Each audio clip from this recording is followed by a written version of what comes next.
एक लंबे समय पहले एक गांव में सात्विक, उसकी माँ शांति, पिता रामचंद्रा और पत्नी अमृता सब एक छोटे घर में रहते थे। रामचंद्रा खुद से टमाटर उगा के उनको बेचता था। सात्विक को उसके पिता का काम नहीं पसंद था क्योंकि उसके लिए बहुत मेहनत करनी पड़ती थी। इतना ही नहीं, वो कोई काम नहीं करता था और घर पे ही बैठे रहता था। बेटा सात्विक, मुझे इस टमाटर व्यापार में मदद कर सकते हो ना? मैं तुम्हें टमाटर उगाना सिखाऊंगा और तुम टमाटर का व्यापार चलाना भी सीख पाओगे। उतना मेहनत लगा के काम कौन करेगा? मुझे आपका उस टमाटर का व्यापार करना ही नहीं पसंद और आप मुझे उसी व्यापार को चलाना सीखने के लिए कह रहे हो। अकेले मैं इतना काम नहीं कर पा रहा हूँ बेटा। मेरे साथ काम करोगे तो मेरा भी मदद हो जाएगा और व्यापार भी सीख पाओगे तुम। इसीलिए मैंने ऐसे पूछा था बेटा। पिताजी, इसके बाद मुझे कभी भी आपके साथ काम करने के लिए मत बुलाइए। मुझे वो व्यापार करना बिल्कुल नहीं पसंद। मैं आपका मदद नहीं करूंगा। रामचंद्रा उसके बेटे की बातें सुन के दुख होता है, लेकिन उसके बेटे को दुखी ना करने के इरादे से सारे काम वो अकेले करके टमाटर का व्यापार चलाता था। कुछ साल बाद रामचंद्रा का सेहत बिगड़ने की वजह से वो कोई काम नहीं कर पाता है। उससे सभी दुखी होते हैं। अब शायद सभी मुझे पिताजी की जगह लेकर काम करने के लिए कहेंगे। उससे पहले ही मुझे इस घर से बाहर जाना चाहिए। लेकिन अगर मैं बाहर चला गया तो मुझे कोई ना कोई काम तो करना ही पड़ेगा। ऐसे सोच में पड़ जाता है। बेटा सात्विक, तुम्हें आज से तुम्हारे पिताजी का जगह लेना होगा और उनका काम करना पड़ेगा, तभी हम खुशी से जी पाएंगे बेटा। हाँ ठीक है माँ, सिर्फ आप ही के लिए मैं सब करूँगा, वरना ये सब करना तो मुझे पसंद भी नहीं है। बेटा, तुम्हारे पिता पौधों पे अच्छा उर्वरक का इस्तेमाल करते थे। तुम भी उनके ही तरह टमाटर उगा के बेचो। ठीक है माँ। ऐसे कहकर टमाटर पौधों के पास जाता है। ये टमाटर पौधे तो ठीक ही लग रहे हैं, इनके लिए उर्वरक की कोई जरूरत नहीं है, सिर्फ इन्हें बेचना काफी है। ऐसे फैसला करके एक बंडी में सारे टमाटर बेचने लेके जाता है। टमाटर, ताजा ताजा टमाटर, ऐसे जोर जोर से चिल्लाते हुए बंडी को ढकेलता है। इतने में एक औरत उसके पास आती है। 1 किलो टमाटर कितने हैं बाबू? 25 रुपए जी। अच्छा, 2 किलो लूंगी, 40 में दे दोगे? अगर आपको लेना है तो 25 में लीजिए, वरना नहीं, मैं किसी और को बेच दूंगा। ऐसे गुस्से में कहता है। तब वो औरत कहती है, या तो मेरे पूछे हुए दाम पे दो वरना नहीं दो, लेकिन गुस्सा क्यों कर रहे हो तुम? ये कह के वो औरत बिना टमाटर खरीदे वहाँ से चले जाती है। उस दिन उससे कोई भी टमाटर नहीं खरीदता है और वो सारे टमाटरों के साथ घर लौटता है। व्यापार अच्छा चला है बेटा। कोई भी आज मुझसे टमाटर नहीं खरीदा माँ। ऐसे अपनी माँ को सब बताता है। इस गुस्से के साथ व्यापार नहीं कर पाओगे बेटा। अगर तुम अपना व्यवहार बदलोगे तो ही लोग तुमसे टमाटर खरीदेंगे। ठीक है माँ। ऐसे कहता है, मगर वो उसका व्यवहार नहीं बदलता है और ऐसे ही टमाटर बेचता है। इसके कारण कोई भी उससे टमाटर नहीं खरीदते थे और वो सारे टमाटर घर वापस लाता था।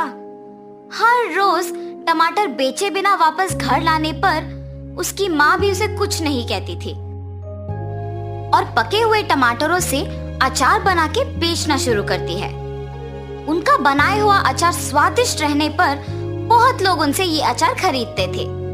कुछ ही दिनों में टमाटर के पौधों का ठीक से ख्याल न रखने पर वो कम मात्रा में उगते थे और उगे हुए वो थोड़े टमाटर भी शांति को अचार बनाने में ही खत्म हो जाते थे। अगर मैं उसी दिन पिताजी का बात मान लेता तो आज माँ को ऐसे मेहनत करने की जरूरत नहीं पड़ती और वो इतनी उम्र में ना सिर्फ अचार बना रही है मगर उसे बेच भी रही है। मैं तो उनसे उम्र में भी छोटा हूँ और उनसे ज्यादा काम भी कर सकता हूँ और मुझे यहाँ सिर्फ टमाटर को बेचना ही इतना मुश्किल लग रहा है। क्यों? उसकी माँ को ही पूछने का फैसला करता है। माँ, मैं आपसे उम्र में छोटा हूँ, लेकिन मेरे लिए टमाटर का व्यापार करना ही मुश्किल लग रहा है। आप इतने उम्र में भी इतना काम कैसे कर पा रहे हो? सब आपके बनाए हुए अचार को बहुत पसंद कर रहे हैं और खरीद रहे हैं। आप ऐसे कैसे कर पा रहे हो माँ? बेटा, अगर कोई काम को करना है तो उसे पसंद करना बहुत ही जरूरी है। अगर कोई भी काम को करना पसंद करोगे तो जितना भी मुश्किल हो आसान बन जाएगा। उस दिन पूरा सात्विक उसकी माँ के बातों के बारे में सोचते रहता है। क्या सच में अगर कोई नापसंद काम को पसंद करना उसे आसान बना देगा? सच हो या ना, मुझे इस बार अपना टमाटर के व्यापार को पसंद करके दोबारा कोशिश करना चाहिए। ऐसे उसकी माँ की बात को सुनकर टमाटर के पौधों पे उर्वरक का इस्तेमाल करते हुए टमाटर उगा के उन्हें बेचना शुरू करता है। टमाटर टमाटर, अच्छी उर्वरक का इस्तेमाल करके घर पे ही उगाए हुए ताजा ताजा टमाटर। बाबू, 1 किलो का दाम कितना है? 25 रुपए साहब। मुझे 3 किलो के टमाटर 60 रुपए में दे दोगे? ये घर पे उगाए हुए टमाटर है साहब, 3 किलो 70 रुपए में लीजिए ना। ठीक है, तुम कह रहे हो ना कि घर पे उगाए हुए हैं। ठीक है, 70 में दे दो। अपने व्यवहार बदल के टमाटर खरीदने के लिए आए हुए ग्राहक से अच्छी तरह से बात करने के कारण उस दिन सारे टमाटर बिक जाते हैं। माँ, आज कोई टमाटर नहीं बचे, मैंने सारे बेच दिया। ऐसे कह के खुशी से अपने माँ को सारे पैसे दे देता है। माँ, आपने सच कहा, अगर कोई नापसंद काम को पसंद करके उसमें अपना मन लगाते हैं तो वो बहुत आसान बन जाता है। तब से सात्विक अच्छे उर्वरक का इस्तेमाल करके ज्यादा मात्रा में टमाटर उगाता था। उनमें कुछ सात्विक बेचने लेके जाता था और बाकी उसकी माँ अचार बनाने के लिए इस्तेमाल करती थी। तब से सभी खुशी से जीते हैं। तो इस कहानी का नैतिक क्या है? कोई भी काम चाहे कितना भी मुश्किल क्यों ना हो, उसे पसंद करने पर आसान बन जाता है। भूमेश्वर नामक गांव में याकूब नामक एक टोकरी वाला रहता था। याकूब बचपन से ही अपनी माँ को टोकरी बनाने में मदद करते खुद बनाना सीख गया था। उसकी माँ का बीमारी के कारण देहांत हो जाने के बाद अकेले टोकरी का व्यापार चला रहा था।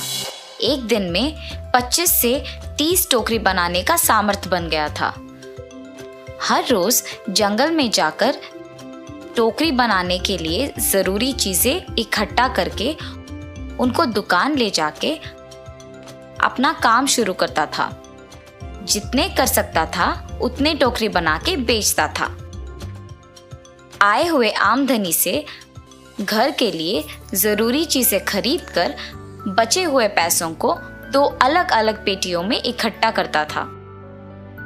ऐसे ही एक दिन जब याकूब अपने दुकान में काम करते व्यस्त था, एक 13 साल का बालक वहां पे आके याकूब से भीख मांग रहा था। भैया 2 रुपए, बस 2 रुपए दीजिए भैया। बच्चे को ऐसे देख याकूब उसको 2 रुपए देता है। अगले दिन हर रोज की तरह जब याकूब अपने ही काम में मग्न था, तो कल जो बालक आया वही बालक वापस आके उसे भीख मांग रहा था। ऐसे उसका रोज आना देख याकूब पूछता है, तुम्हारा नाम क्या है? ऐसे हर रोज क्यों भीख मांग रहे हो बेटा? मेरा नाम वासु है भैया, ऐसे भीख मांगने से ही मुझे खाना मिलती है भैया। अरे रे, अच्छा ठीक है, हर रोज खाना मिलने के उपाय है मेरे पास, बताओ तुम्हें। वो क्या है भैया?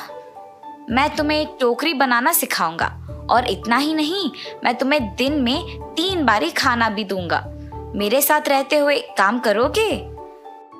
माँ बाप के ना होने पर और 3 बारी दिन में बिना भीख मांगे खाना मिलने की खुशी में वासु याकूब के प्रस्ताव को खुशी खुशी स्वीकार करता है। और उस दिन से हर रोज वासु भी याकूब के साथ दुकान जाना शुरू करता है। याकूब को टोकरी बनाने में मदद करते हुए काम सीख लेता है। केवल इसी में नहीं, बल्कि याकूब को खाना बनाने में भी मदद करता था। ऐसे ही हर काम में वासु याकूब के लिए एक सहारा बन गया था। एक दिन याकूब और वासु टोकरी को बनाने के चीजें लाने जंगल जाके लौट रहे होते हैं। याकूब अपने सिर पे लकड़ियों को उठाता है और वासु अपने हाथ में बाकी चीजें उठाता है। कच्चा रास्ता होने के कारण उसमें बहुत गड्ढे होते हैं। याकूब अपना संतुलन खो देता है और नीचे गिर जाता है। याकूब को नीचे गिरे हुए देख वासु परेशानी में मदद के लिए इधर उधर देख के चिल्लाता है। एक रिक्शा मिलने पर उसमें याकूब को अस्पताल ले जाता है। डॉक्टर याकूब की चिकित्सा करने के बाद उसके कमरे में आके कहते हैं, याकूब का बायां हाथ टूट गया है। उसे लगभग 6 महीने आराम की आवश्यकता है और उसे कोई काम नहीं करना चाहिए। उसे सख्ती से आराम कराना चाहिए। याकूब को हॉस्पिटल से लेके आने के दिन से हर रोज वासु उसका बहुत ख्याल रखता था और भगवान से प्रार्थना करता था कि याकूब जल्दी से ठीक हो जाए। ऐसे ही दिन गुजर जाते हैं।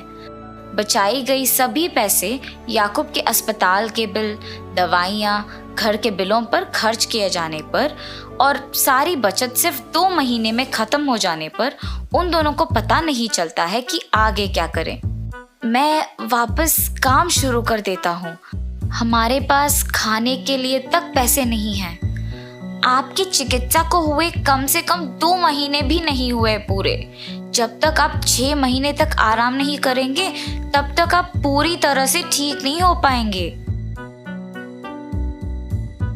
ऐसे कहकर वासु घर के बाहर आकर सोचता है, हमें याकूब जी के दवाइयों और घर के बिल के लिए पैसे चाहिए। क्या किया जाना चाहिए? उसी समय पर उसको अपने घर के सामने 4 बच्चे भीख मांगते हुए नजर आते हैं। वो देख वासु, मुझे भी याकूब जी ने भीख मांगने की स्थिति से टोकरी बनाने की स्थिति तक ले आए। उसी तरह मैं इन बच्चों को टोकरी बनाना सिखाऊंगा और इनका मदद करूंगा। तब इससे हमें पैसे मिलेंगे और हम याकूब जी के लिए दवाइयाँ ले सकेंगे। ऐसे सोचकर वासु उन बच्चों के पास जाता है। ऐसे भीख क्यों मांग रहे हो? बिना भीख मांगे तुम्हें हर रोज खाना मिलने का उपाय मेरे पास है। मेरे साथ आओगे?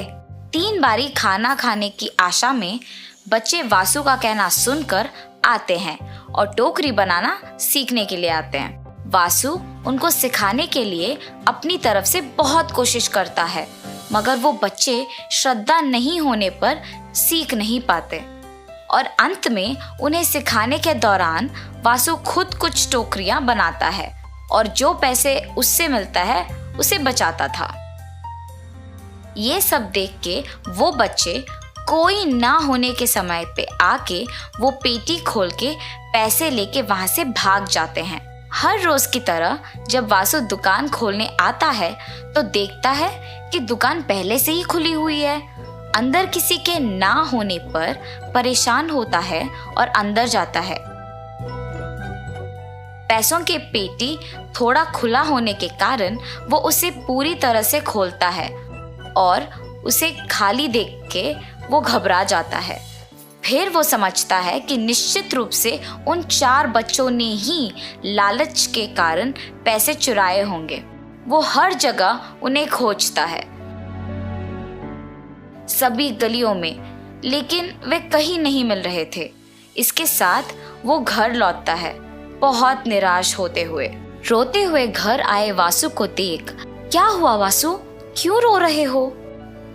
गलती हो गई याकूब जी, मुझे माफ कीजिए। क्या हुआ वासु, ये तो बोलो। और वासु याकूब को सब कुछ बताता है।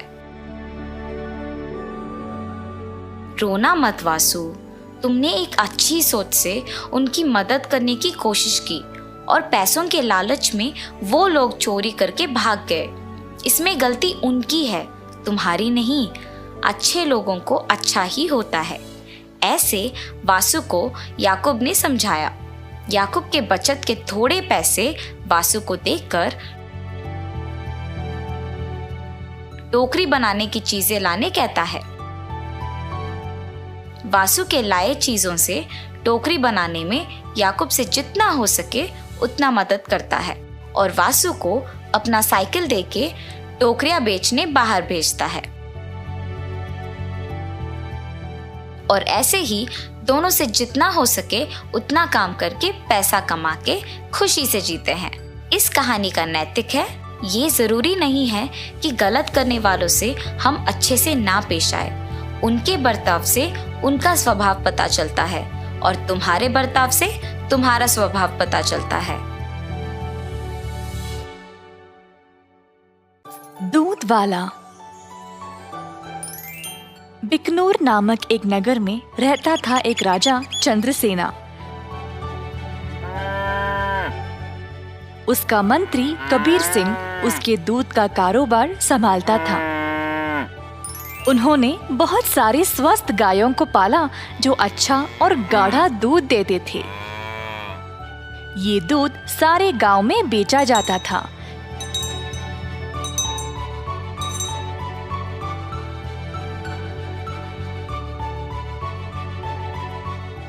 कबीर सिंह खुद सब कुछ संभालता था। कबीर सिंह की पीढ़ी भी महाराजा के लिए काम करते आ रहे थे और इस वजह से चंद्रसेना उसका बहुत आदर करते थे। कबीर सिंह ने भी राजा को कभी भी निराश नहीं किया।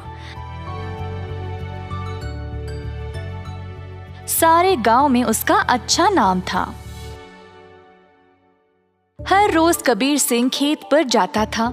उसने बहुत लोगों को काम पे रखा गायों की देखभाल के लिए, ताकि वे अच्छे से खाए और सेहतमंद रहे। गायों को घास चराने के लिए वह दिन में कम से कम 2 बार भेजता था।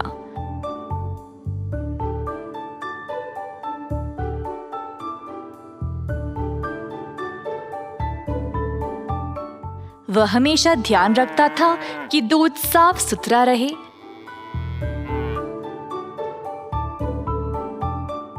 दूध निकालने के बाद वह 10 दूध वालों को देता था ताकि वह गांव में जाकर बेच दे।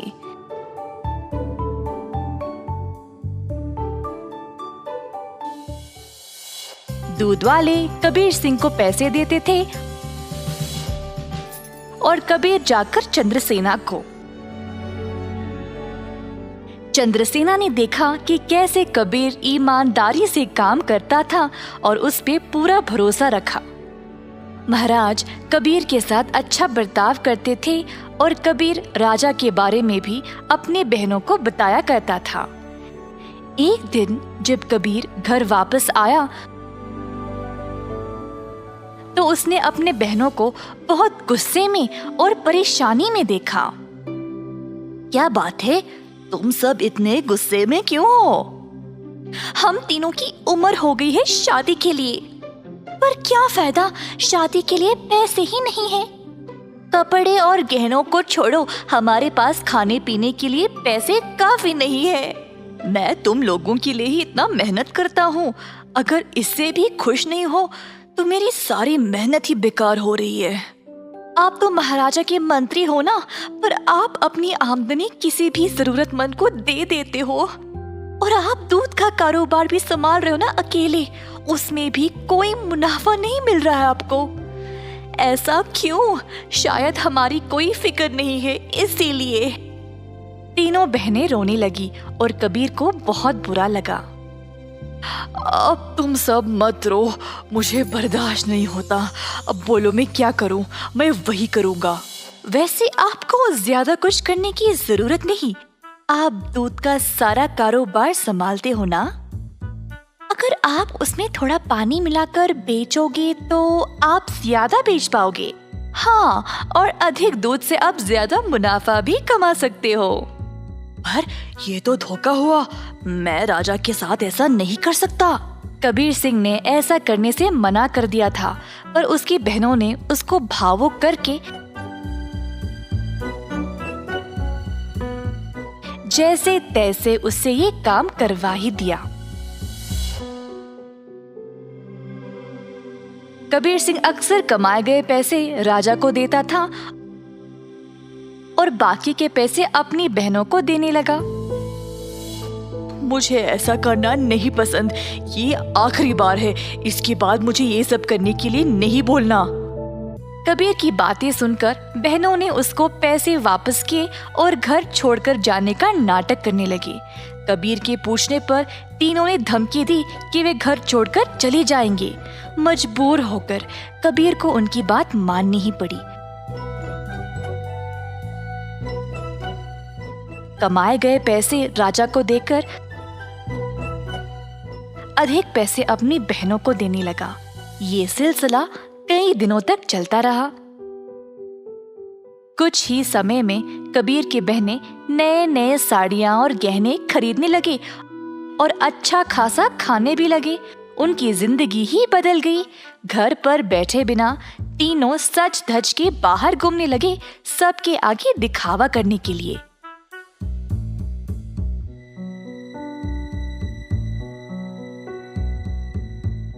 गांव के सारे लोग हैरान रह गए और आपस में बातें करने लगी। ये तीन बहनें कबीर की कमाई को ऐसे इस्तेमाल कर रहे हैं। मैंने कभी नहीं देखा किसी को ऐसा करते हुए। पर कबीर सिंह के पास इतने पैसे आए कहाँ से?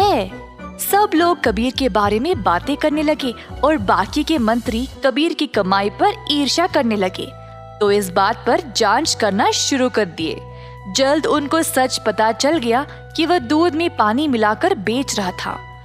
70% राजा को देकर बाकी के 30% अपनी जेब में डाल रहा था। खेत के कारीगरों से मंत्रियों ने ये बात का पता लगाया। सारे मंत्री गए राजा के पास और उनको पूरा सच बता दिया। अब क्योंकि राजा को कबीर से बहुत लगाव था, उनको इस बात पर यकीन ही नहीं हुआ, पर उनके पास और कोई रास्ता नहीं था सिवाय कबीर को दंड देने का। तीनों बहनें आए कैद खाने अपने भाई को देखने के लिए और उनको बहुत बुरा लगा कि उनकी ही वजह से उनका भाई आज जेल में बंद पड़ा है। बहनों को अपनी गलती का एहसास हुआ और तीनों गए महाराजा के पास और उनको सब सच बताया कि असल में ये सब उन तीनों की ही गलती है और कबीर दोषी नहीं है। उन्होंने राजा से भीख मांगी कबीर को छोड़ने के लिए। जब राजा ने ये सब सुना तो उन्होंने तीनों बहनों को भी कबीर के साथ कैद खाने में ही डाल दिया और कहा, दंड केवल गलत करने वाले को ही नहीं, गलत सोचने वाले को और गलती में हिस्सा लेने वाले को भी मिलनी चाहिए।